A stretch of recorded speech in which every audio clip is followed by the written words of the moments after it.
প্রশ্ন করেছেন, বিদেশে থাকে আমার ভাই, তার কুরবানি কি দেশে করলে আদায় হবে? জি, পৃথিবীর যে কোনো দেশে যেখানেই থাকুক, কুরবানি যদি কেউ আদায় করে, বাংলাদেশে কেউ আছে আর তার ভাই বিদেশে থাকে, তার কুরবানি বাংলাদেশে আদায় হবে। আবার বাংলাদেশে কেউ আছে, তার কেউ আমেরিকাতে আছে, এখানে কুরবানি দিতে হচ্ছে, ওখানে যদি আদায় করে দেয় তাও আদায় হয়ে যাবে। সুতরাং দেশের কুরবানি প্রবাসে, প্রবাসের কুরবানি দেশে আদায় করলে কুরবানি আদায় হবে ইনশাআল্লাহ। সর্বশেষ কয়েকটা প্রশ্ন আসছে। একটা হচ্ছে, ভাগে কুরবানি করা যাবে কিনা? জি, ভাগে কুরবানি করা বৈধ। এ নিয়ে ইজমাউল উম্মাহ, এ নিয়ে যে উল্টাপাল্টা কথা বলবে সে ইসলামের মধ্যে নতুন কিছু সৃষ্টি করার জন্য চেষ্টা করবে। রাসূল সাল্লাল্লাহু আলাইহি সাল্লাম থেকে, সাহাবায়ে কেরাম থেকে, উম্মতের ইজমা থেকে প্রমাণিত ভাগে কুরবানি করা যাবে, এতে কোনো আপত্তি নাই। ভাগ পূরণ না হলে কি করব? ভাগ পূরণ বলতে বোঝাচ্ছেন যে একটা যদি মহিষ বা একটা যদি গরু হয় 7 ভাগ, কিন্তু 3 জন লোক হয়েছে, কোনো সমস্যা নাই, ভাগ পূরণ করতে হবে, এরকম কোনো মাসালা নাই। গরুর দাম 70,000, 3 জন সমান করে যে 3 ভাগ বানাইছেন, 7টা নাম দিতে হবে, বিষয় এরকম নয়। আপনাদের ওই 3 ইকুয়ালি সমান করে ভাগ করে দেবেন, তাহলে আদায় হয়ে যাবে। কিন্তু 7-এ 7 মিলাতে হবে, অথবা 3 হতে হবে, 5 হতে হবে, বেজোর না হলে হয় না, লোক খুঁজে বেড়াতে হবে, বিষয়টি এরকম নয়। 3 নম্বরে, ভাগের টাকা অন্তরালে হারাম হলে বাকিদের কুরবানি কি বাতিল হবে?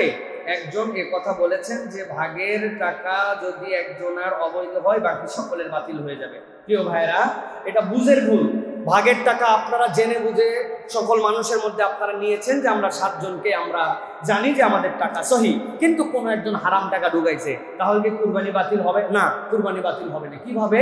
দেখেন, 7টা ভাগ মানে কি? আল্লাহ রাসূল সাল্লাল্লাহু আলাইহি ওয়াসাল্লাম 7টা প্রাণীর ইকুয়াল এই জায়গাতে একটা প্রাণীর মান নির্ধারণ করেছেন।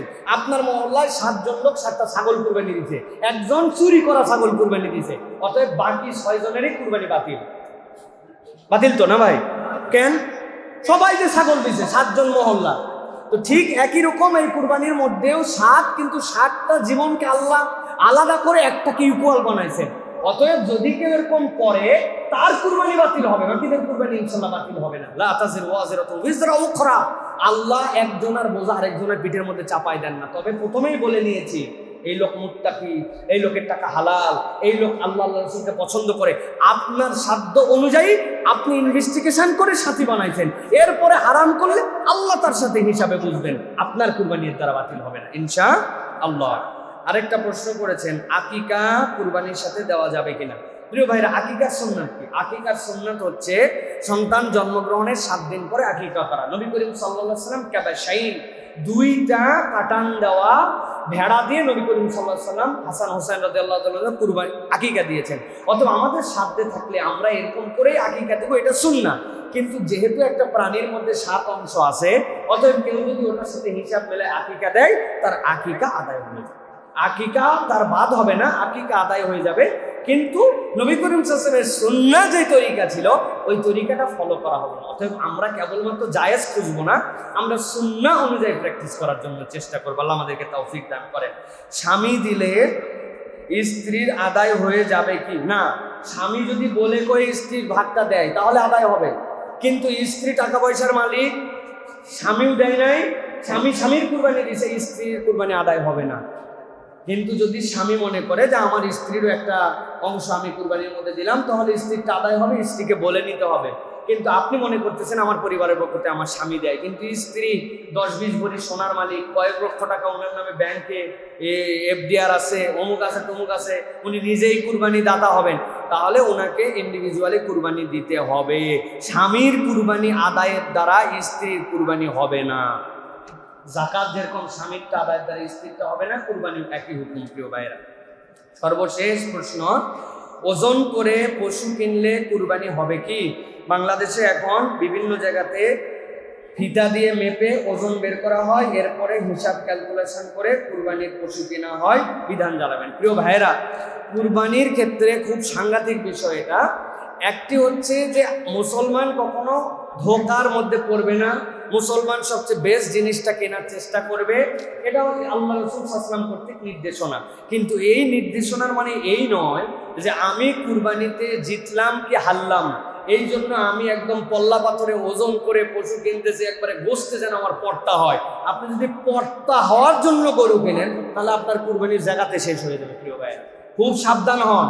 হ্যাঁ, এখন যারা কুরবানির গরু বিক্রি করছেন তারা আপনাকে জানাচ্ছেন যে আমি যে আপনার কাছে 1,00,000 টাকা পশুটার দাম চাচ্ছি, পশুটার সাইজ কি, পশুটা দেখতে কেমন, এর গায়ে কতটুকু পরিমাণ তার গোশত হতে পারে, এটা একটা ধারণা দিচ্ছি, কেননা আপনি যেন ঠকে না যান, বাজারে তো এটা বিক্রি হচ্ছে, এটা মুসলমানের জন্য যায়। কিন্তু কিনে নিয়ে আসার পরে বলছে কত দিয়ে কিনলেন? 80,000। কয় হারে বেকুবের বেকুব, একই সাইজের গরু আমি কিনছি 65,000, তোর তো কোনো পর্দাই হয়নি। ওর মন খারাপ, আর এর ভিতরে একটা বুক ফুলানো জিতা জিতা বাবা আমার হেভি পড়তা হয়েছে, আরে টাকা উঠায় ফেলছি বেটা, যে টাকা দিয়ে গরু কিনছি। বাপের বেটা গরু চেনে, শিখ শিখ বাপ আছে না ভাই? এই পড়তা যদি আপনি করেন আর গোস্ত দিয়ে যদি আপনি বিজয়ী হওয়ার চিন্তা করেন, কুরবানি শেষ। কেননা আপনি তো গোস্তের নিয়ত করছেন, আর আপনি নিয়ত করছেন আমি হারবো না, আমি ঠকবো না, সাধ্যের মধ্যে বেস্ট জিনিসটা কিনেছি, এটা তো আমি একাই কেবল খাবো না, অন্যদেরকে দিব। তাহলে আপনার কেনাও হবে, জিতাও হবে, অন্যদের জন্য বিতরণও হবে। অতএব নিয়তটা ভেরি ইম্পর্টেন্ট।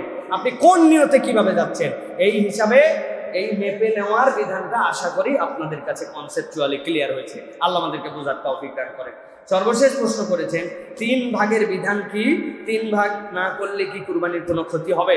প্রিয় ভাইয়েরা, এই যে আমরা 3 ভাগ করি, এটা একটা উত্তম পদ্ধতি আমাদের জন্য, যে আমরা 3 ভাগের একটা গরিবদের জন্য করলাম, একটা করছি আমরা আত্মীয় স্বজন, একটা নিজের জন্য। কিন্তু এই 3 ভাগকে যদি আপনি ওয়াজিব মনে করেন, এই 3 ভাগ না করলে কুরবানির ক্ষতি হবে মনে করেন, অথবা 1 ভাগের থেকে 1 ভাগ একটু কম বেশি হলে আপনি মনে করেন শেষ হয়ে গেল, তাহলে আপনি ইসলামের একটি ভুল শিক্ষা নিয়ে আসেন। প্রিয় ভাইয়েরা, আপনার প্রয়োজন আছে পরিবারে, আপনি পুরোটাই খেয়ে ফেলতে পারেন, আপনার একটুকু প্রয়োজন নাই, আপনি একটা কুরবানি পুরোটাই দান করে দিতে পারেন, কোনো ভাগাভাগিই করেন নাই আপনি, এটা আপনার উপরে। কিন্তু পদ্ধতিগতভাবে এটা একটা সৌন্দর্য আছে, সব মানুষকে